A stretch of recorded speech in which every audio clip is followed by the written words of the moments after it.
Pack your things and be out by Sunday, my son-in-law said, standing in the doorway of what used to feel like my home. We need the space. He didn't look at me when he said it. He was scrolling through his phone. My daughter was in the kitchen. I could hear the faucet running. She didn't come out. I sat there for a moment, just looking at the man my daughter had married 3 years ago. The man I had helped buy this house. I didn't say a word. I just nodded slowly and went back to my room. That was a Thursday evening in March. By the following Sunday, I was gone, and I took with me everything I'd been quietly, patiently building for the last 40 years. Every resource, every financial lifeline, every dollar that had been keeping their life comfortable. 6 weeks later, they called me crying. I let it go to voicemail. I want to go back to the beginning, because I think that's the only way any of this makes sense.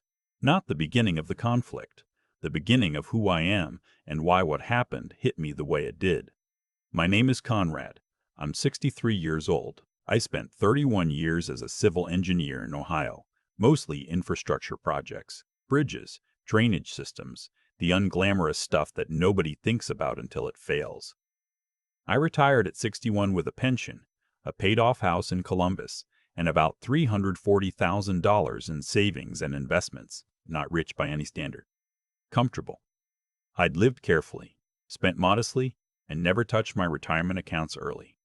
My wife Pauline passed away 4 years ago. Ovarian cancer. We were together for 34 years, and I won't pretend that losing her didn't break something in me that has never fully healed. But I kept going. You do. You make coffee in the morning. You take the dog for a walk. You keep going.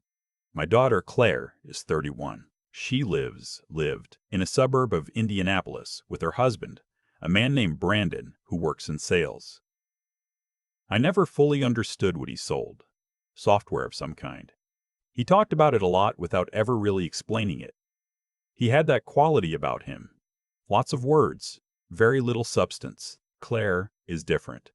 She's warm, she's funny, she's the kind of person who remembers birthdays and calls just to check in. Or she used to be, before Brandon. I don't say that to be cruel. I say it because it's what I watched happen over 2 years, and I think it matters to understand. After Pauline died, I rattled around that Columbus house alone for about 8 months. Claire called often in the beginning, then less. Then Brandon started joining the calls, and they had a different tone, more businesslike. More checking in to check a box. Then one Sunday afternoon, Claire called and said, "Dad, we've been talking. We think you should come live with us." I was cautious. I asked questions. She said it made sense. I was alone. They had a spare room. It would save me money. And I could help out with things around the house while they were both working. It sounded reasonable. More than that, it sounded like my daughter wanted her father close. And after 8 months of silence in that Columbus house, I wanted that too. I said I'd think about it. I thought about it for 2 weeks. I called my old friend Raymond, who had done something similar with his son's family a few years back, and he said it was the best decision he'd ever made. I called my brother in Arizona, who told me to keep my own place. In the end, I decided to try it. I told myself I could always leave if it didn't work out. That is a thing about decisions that feel reversible. You don't always see when the exits start to close. I moved to Indianapolis in January, 18 months before that Thursday evening in March. The first few months were genuinely good. I had dinner with my daughter most nights. I helped with yard work. I fixed a leaking pipe under the kitchen sink and replaced the cracked tiles in the guest bathroom. My bathroom now. I paid for the materials without being asked, and I started contributing $1,800 a month toward household expenses. That covered roughly my share of the mortgage, utilities, and groceries. Claire said it was too much. I said it wasn't. Brandon said nothing about the money. He just deposited it. Around month 4, I noticed small things shifting. Brandon started working from home 3 days a week, and suddenly, we were in each other's orbit in a way we hadn't been before. He had a particular way of looking at me when I was in the kitchen during his lunch break. Not hostile exactly, but assessing. Like I was a variable in an equation he was still working out. He started asking questions about my finances. Casual questions slipped into conversation, What did my pension pay out monthly? Had I sold the Columbus house or rented it? Was I keeping the money in savings or had I invested it somewhere? I answered honestly at first because I didn't think much of it. I'd sold the Columbus house after moving and cleared $210,000 on the sale. I told him that. His expression didn't change, but something in his eyes did. Looking back, I think that was the moment. The questions didn't stop. They evolved. He started bringing up estate planning at the dinner table. He mentioned twice that Claire was worried about what would happen to my assets if I had a health emergency. He suggested, once, then again, 2 weeks later, that it might be simpler if I added Claire's name to my bank accounts. Just to be safe. Just for convenience. I didn't do it. I'm a retired civil engineer. I understand load-bearing structures. I know what it looks like when something is being built around you. Claire started changing around month 7. It was subtle enough that I second-guessed myself constantly. She became less available. She stopped joining me for coffee in the mornings, which had been our thing. She started agreeing with Brandon in conversations where, a year earlier, she would have rolled her eyes at him. She stopped pushing back when he made comments about my old-fashioned habits or my clutter. I had one shelf of books in the living room and a small work table in the garage. The clutter comment bothered me.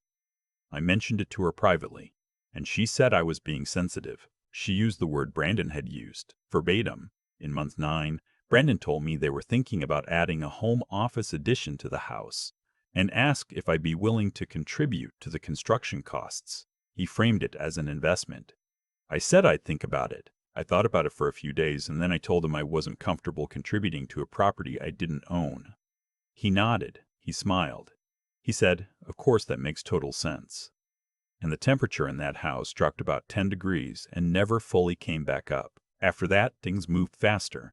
Brandon started making comments at dinner, small, deflating things, about how I'd been underfoot lately, about how the house felt crowded. He said once in front of Claire that it might be nice to have their space back. Claire laughed, a little uncomfortably, and changed the subject. She didn't say anything in my defense. I noticed. I said nothing. I started keeping more to myself. I ate breakfast early before either of them were up. I spent more time at the public library 2 miles away, just to be somewhere else without making a point of it. I called my brother more. I started, quietly, looking at apartment listings in Indianapolis. I wasn't panicking. I was preparing. There's a difference. In February, 2 months before the Thursday in March, Claire sat down with me at the kitchen table and said she had something she needed to talk to me about. She had the careful, practiced tone of someone who had rehearsed this. She said that she and Brandon had been talking, and they felt like the current arrangement wasn't working as well as they'd hoped. She said they needed more privacy. She said they were hoping to eventually use the spare room as a nursery. She said she thought it would be best if I started making plans to transition to my own place. I asked her how much time they were thinking. She said a few months, 3 or 4. I told her I understood and that I'd start looking. I kept my voice even. She looked relieved, which told me she had expected a harder conversation. What she didn't know was that I had already found an apartment. I'd signed a lease 2 weeks earlier, with a move-in date at the end of April. I wasn't scrambling. I'd seen this coming for a long time, but then came the Thursday. I don't know what set Brandon off that evening. I never fully figured it out. I had been watching the news in the living room, the same living room I had quietly watched 1,000 evenings in that house. Brandon came home from somewhere, walked in, barely acknowledged me, and went into the kitchen. I heard low voices. Then he came back out and stood in the doorway. "Pack your things and be out by Sunday," he said. "We need the space." Sunday was 3 days away. I had been told I had 3 or 4 months. I had an apartment lined up, yes, but my move-in date was still 6 weeks out. I looked at him. I looked toward the kitchen, where I could hear the faucet still running, where my daughter had chosen to stay. "Sunday," I said. "Yeah," he said, and went back to his phone. I went to my room and sat on the edge of the bed. I'm not going to pretend I wasn't hurt. I sat there for a while. Then I opened my laptop and called my landlord and asked if I could take possession of the apartment on Saturday instead of April. He said he'd make it work. Then I made another call. My accountant. I want to explain what I did because I think it matters to explain it clearly, without dramatics. For the 18 months I had lived in that house, I had been paying $1,800 a month in household contributions. I had also been paying, quietly and without announcement, a number of other things: Claire's student loan payment of $610 a month, which I had offered to cover after Pauline died, and which I had simply continued covering without discussing; Claire's car insurance, $180 a month, which I had been paying since she was 22 and had never quite gotten around to stopping; and the streaming subscriptions, which is a small thing, but still. I had also fronted $1,200 for a new HVAC system the previous summer when theirs failed, with the loose understanding that they'd pay me back over time. There had been no formal agreement. There never is in families. I stopped all of it. That Thursday night, every automatic transfer, every recurring payment, canceled or redirected. The next month's household contribution that would have gone out on the 1st, we directed to my new account. The student loan payment, stopped. The car insurance, removed. All of it. Brandon didn't know about most of these payments because Claire had never told him. That was about to become his problem. I also, and I want to be honest about this because some people will disagree with my decision here, sent Claire a formal letter through an attorney with a return receipt itemizing the $7,200 HVAC loan and requesting repayment within 60 days. I did not do this to destroy her. I did it because that was money I was owed, and because I had spent 18 months being treated like a resident who needed to be managed, and I was done pretending that informal family agreements were sacred only when they worked in one direction. I moved out on Saturday morning. I hired a small moving company. Brandon was out somewhere. Claire stood in the driveway and watched them load my things into the truck. She didn't say anything for a long time. Then she said, "Dad, you didn't have to get an attorney involved." I said, "I know." She said, "This feels like you're punishing us." I said, "I'm settling my accounts, Claire. That's different." I hugged her. I meant it. Then I got in my car and followed the truck to my new apartment. My new apartment is on the 4th floor of a building about 8 minutes from the Indianapolis Museum of Art. It has 2 bedrooms, which felt excessive until I realized one of them would become the study I'd always told Pauline I'd set up someday, and never had. I have bookshelves now. I have a desk by the window. I have a small balcony where I drink my coffee in the mornings without checking whether I'm in anyone's way. The first week was the kind of quiet that takes getting used to. I unpacked slowly, which I never do. I walked to a diner nearby 3 mornings in a row because I hadn't stocked the kitchen yet, and I didn't mind sitting at a counter with a cup of coffee and no obligations. I called my brother. He said, "I told you to keep your own place." I said, "You did." He laughed. So did I. The calls from Claire started in week 2. The first one was short. She asked how I was settling in. It was polite and a little stiff. I told her the apartment was nice. She said she was glad. We talked for about 8 minutes and then said goodbye. The second call, 4 days later, had a different tone. She said Brandon had noticed that his credit card was showing a higher balance than expected. Her student loan payment had come back as returned. She asked if there was a problem with the transfer. I told her I had stopped the transfer. I explained, as calmly as I could, that I had been covering that payment for several years as a goodwill gesture, and that given the change in our arrangement, I felt it was time for her to handle it directly. There was a long pause. She said, "Dad, that payment is $610 a month. We weren't expecting that." I said, "I wasn't expecting to be told to leave in 3 days." Another pause. She said she understood and that she'd figure it out. I think she told Brandon then, because the third call came from him. Brandon called me on a Tuesday evening, which surprised me because he and I had not spoken since that Thursday in the doorway. His voice had none of the bored dismissiveness it usually carried. He sounded tired and a little frantic. He said there were a few things he wanted to discuss. He mentioned the student loan payment, the car insurance too, apparently Claire had told him, and also the HVAC letter, which had arrived via certified mail and which he seemed genuinely blindsided by. He said, "Conrad, I think there may have been some miscommunication between us." I said, "I don't think there was any miscommunication, Brandon. I think things were communicated very clearly. He said the 60 days on the HVAC repayment was tight. He asked if I'd consider extending it. I said I'd think about it.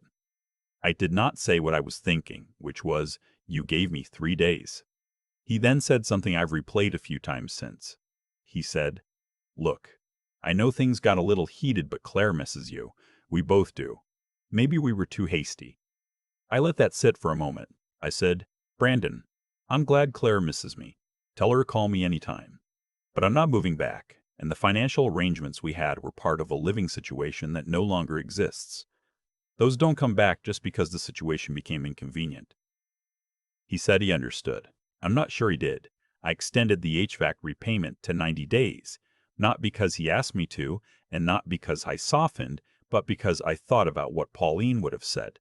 She was always more measured than I was. She would have said, "Conrad, make your point, and then let people have a little room." I extended it for her in a way, for the version of grace she would have offered. They paid it back in 2 installments. I didn't acknowledge the payments with anything other than a brief text saying I'd received them. I don't think that was cruel. I think it was appropriate. Claire and I have been rebuilding, slowly. She came to the apartment for the first time in May, about 6 weeks after I moved out. She brought a plant, a small pothos, and said she figured I could use some greenery. I put it on the windowsill by the desk. It's still there. We talked for a long time that afternoon. She cried a little. I didn't, but I wanted to, once or twice. She said she'd known for a while that things weren't right, and that she'd told herself the situation would sort itself out, and that she was sorry she hadn't done more to protect me. I told her I believed her. I told her that wasn't the same as everything being okay, but that I was willing to work toward okay. She said that was fair. We get lunch every couple of weeks now. She comes alone. Brandon and I are cordial when we have to be, which is infrequently. I don't hate the man. I just think he revealed something important about himself, and I don't think I'll ever fully forget it. Some things inform your judgment permanently. That's not spite. That's just memory. I want to say one thing to anyone who might be in a situation like the one I was in. There's a particular kind of loneliness that comes after you lose a spouse. It's not the loud kind.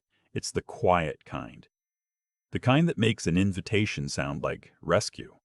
When Claire asked me to come live with them, what I heard underneath it was, "You don't have to be alone anymore." And I wanted that to be true so much that I didn't ask the questions I should have asked. I didn't think carefully enough about whose needs were really being served.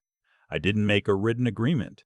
I didn't protect myself. I'm not saying don't trust your children. I'm saying know what you're walking into.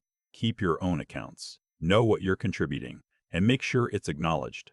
Don't let the need to be needed make you invisible. I spent 18 months being grateful for an arrangement that I was substantially subsidizing. I was so grateful to not be alone that I didn't notice I was being managed. The apartment is quiet in a different way than the Columbus house was quiet after Pauline died. That quiet was empty.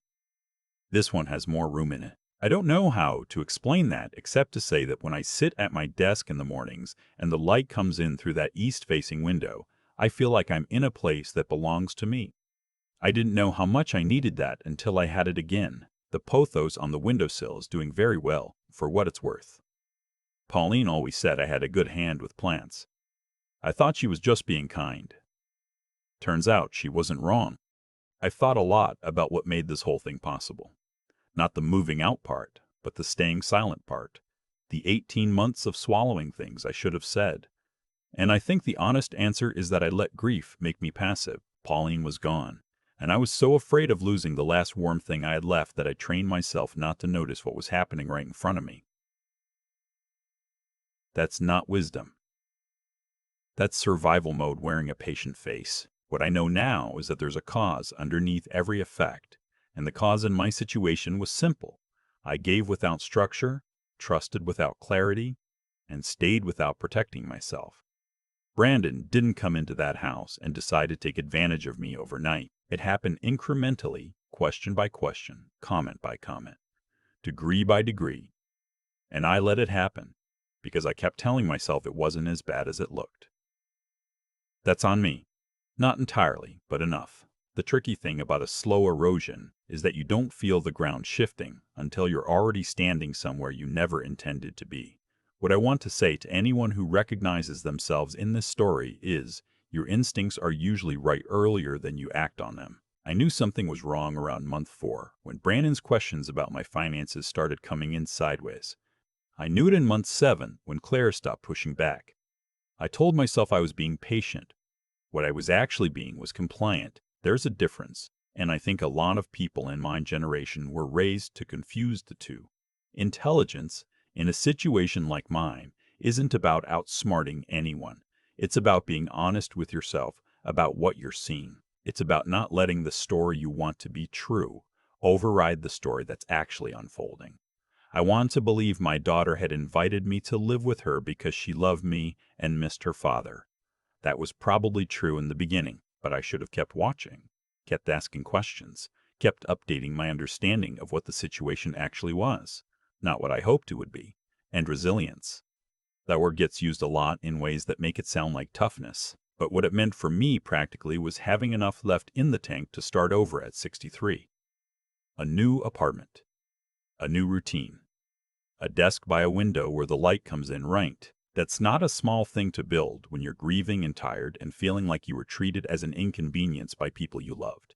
Conrad kept his finances in order, kept his finance in order, kept his name on his own accounts, and quietly signed a lease before anyone told him to.